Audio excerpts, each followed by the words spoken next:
Dr. Jason Fung, a nephrologist from Canada. Welcome. Oh, thanks very much. Yeah, so I treat people on dialysis. That's a lot of what I do.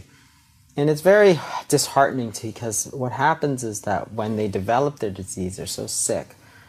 But the diabetes itself is actually quite reversible. If you go to the diabetes associations, whether it's the American Diabetes Association or the Diabetes Australia, they all put out there that this is a chronic disease. And they tell people essentially that you have diabetes, you'll have it for the rest of your life, you might as well get used to it. The disease is actually reversible.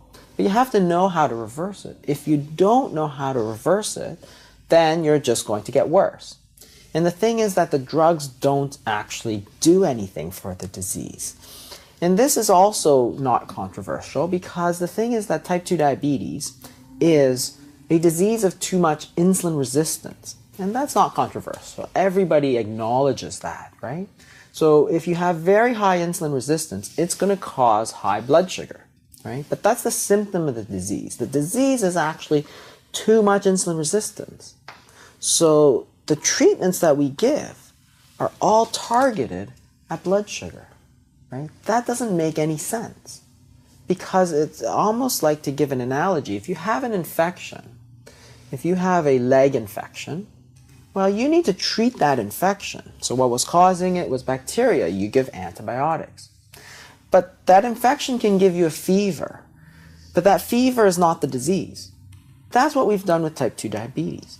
We're treating the blood sugar, but it's not a disease of the blood sugar. It's a disease of too much insulin resistance. So what happens is that because we're not treating the disease tends to progress. Then the answer is to get that sugar out, get it down. So the first thing you need to do is cut out all the sugar, cut out a lot of these refined carbohydrates, which are just sugar. So the breads and the pastas, right?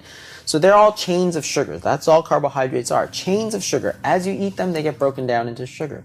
So if you have too much sugar, if diabetes is essentially too much sugar, you got to stop taking sugar. Otherwise, you're going to make it worse. So that's probably the first thing. You can do more exercise, try and burn it off. And the other thing that you can do is try to do something more extreme, such as fasting, for instance. So fasting is actually the most efficient and the most effective way to lower insulin. There's really no drug that does it. There are actually two, but they're not very effective to lower insulin. But if you understand that the disease is too much sugar, too much insulin, then you got to say, well, if it's too much sugar, too much insulin, let's get rid of the sugar, let's get the insulin down. How am I going to do that, right?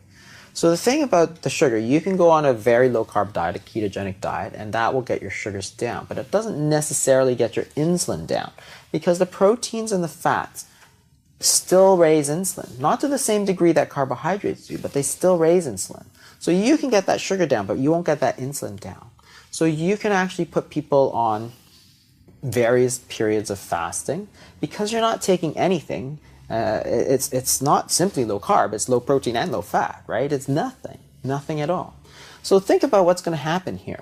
The body is not going to have anything coming in.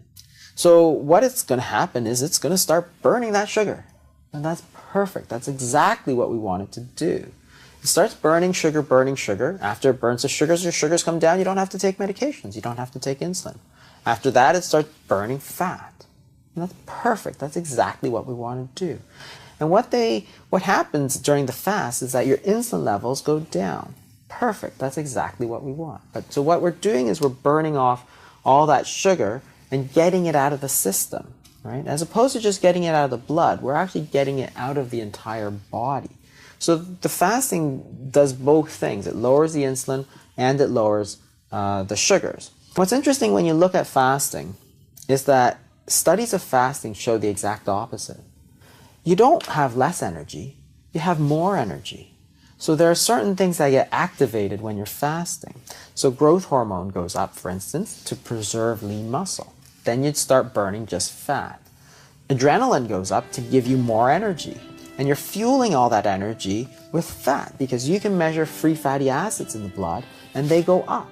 So what's happening is that you're burning fat, you're preserving your muscle, and you've got plenty of energy. Perfect.